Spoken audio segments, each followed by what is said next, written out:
Today I'm going to be talking about interrupting the school-to-prison pipeline with restorative practices. Let's start with the school-to-prison pipeline. This term describes the way that our American public school system is unintentionally pushing students out of schools and into the prison system. Starting with schools' zero-tolerance punitive policies, students face higher rates of suspensions, expulsions, and arrests, leading to less time in school. This, in turn, leads to a greater risk of poor grades, dropping out of school, or being sent to a juvenile detention center. Each of these outcomes increases the likelihood of going to prison. Now, to make matters worse, the school-to-prison pipeline affects certain students more than others. Minorities, students with disabilities, and students living in poverty are all more likely to face harsher punishments, even for the same conflicts in schools. Not only is the school-to-prison pipeline damaging individuals' futures and the future of our society, it is also not economically wise. According to the Community Coalition, it costs $62,300 to incarcerate just one adult. For the same amount of money, we can cover the cost of 9 adults' drug treatment programs, or pay for 15 children to attend preschool. Even more shocking is that it costs an estimated $233,000 to incarcerate just one child. For the same amount of that money, we could pay for 789 children to attend space camp or fully sponsor 155 youth jobs. This demonstrates that it is not only moral to reach these students sooner, but more logical. So, how do we move away from the school-to-prison pipeline? We can use restorative practices. The first example I'm going to talk about is the well-known time-out strategy. As we all know, and almost everyone has most likely experienced, the time-out is a form of punishment that includes sitting in a chair or standing in a corner with the common directions, "Think about what you have done." Shifting away from this, we can instead utilize a time-in. Hutchison explains this strategy as it relates to her own childhood. When something went wrong, my parents would sit down with us, and they would take the time to explain how our behavior was affecting the family. And then they would help us figure out a way to make things better.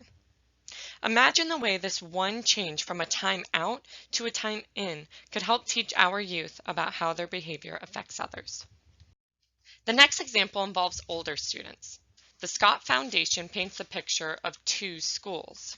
One utilizing zero-tolerance policies, and one utilizing restorative practices. The same student has an intense argument with his parents before school and arrives late. The student in a zero-tolerance school may walk in through metal detectors or have a police search.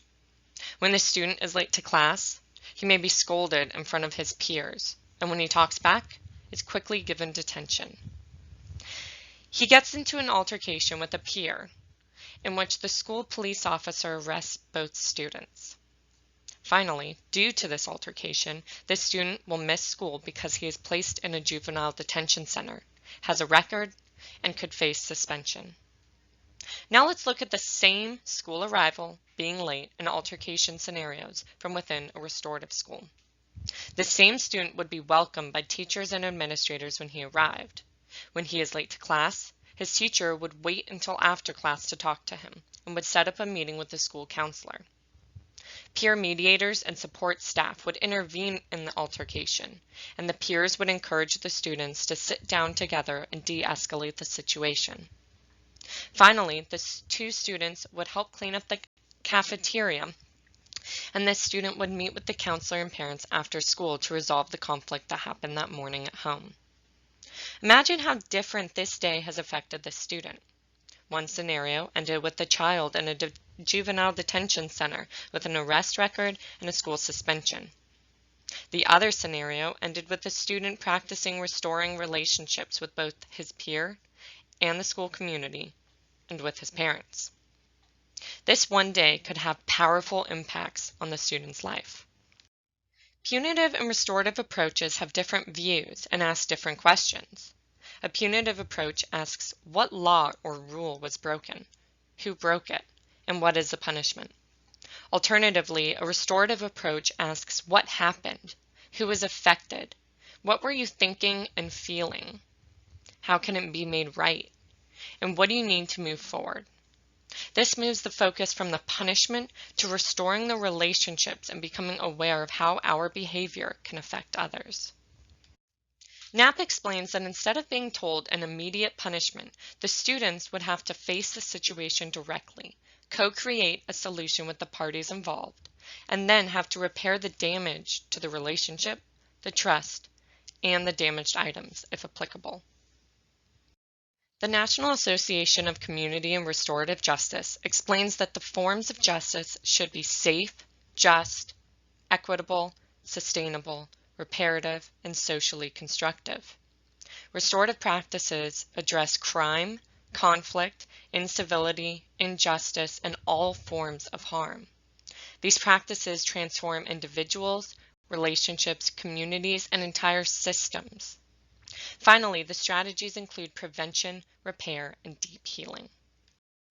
As mentioned, restorative practices include preventative and responsive practices.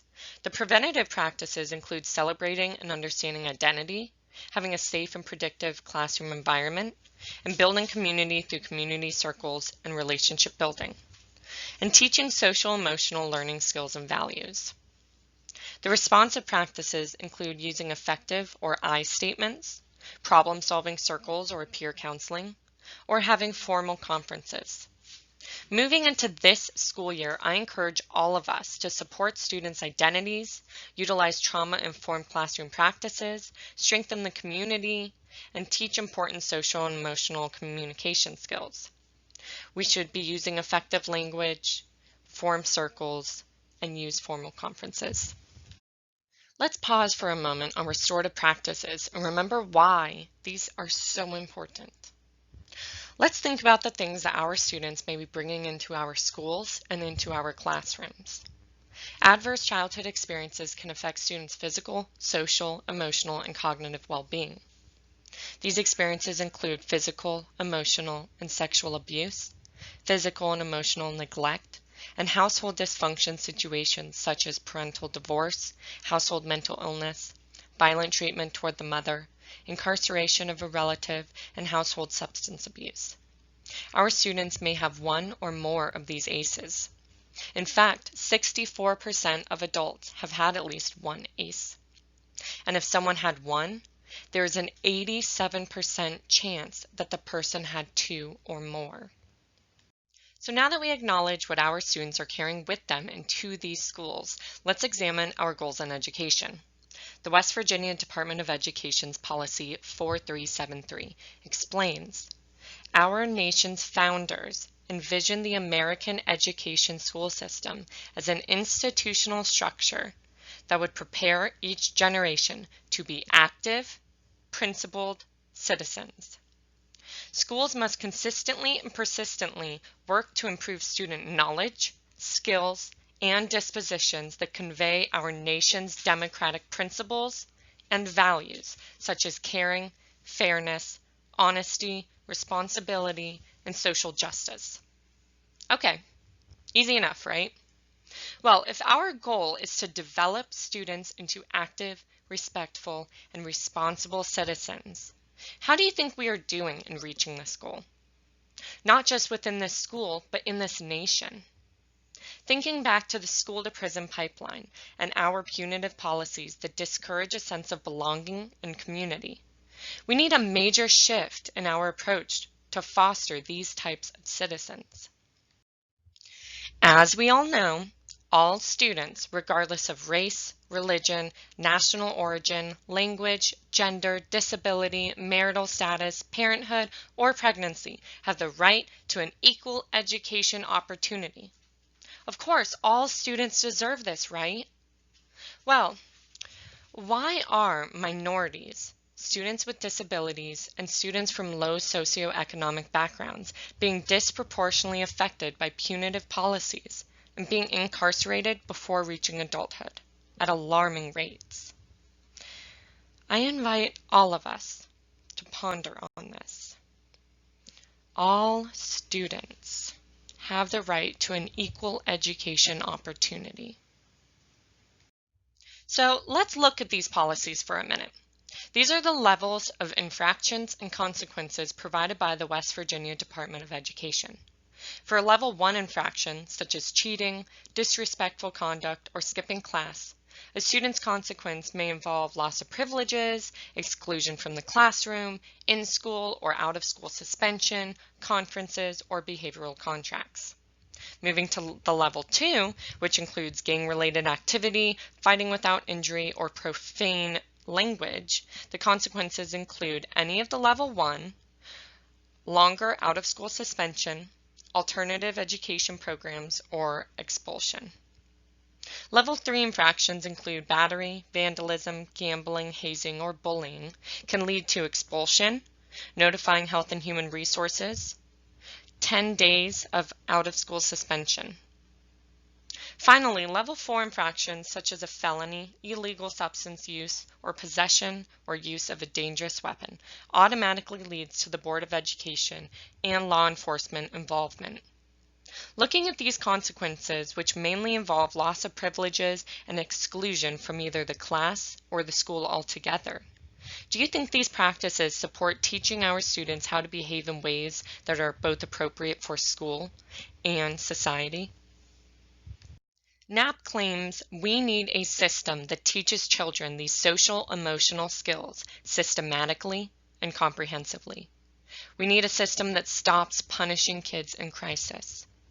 We need a system that supports them to heal, holds them accountable, and while also building healthy relationships with their peers and each other. This system is not one that uses punitive practices. We need to embrace restorative practices to teach our students to become active, respectful, and responsible citizens as our nation's school system claims that we aim to do.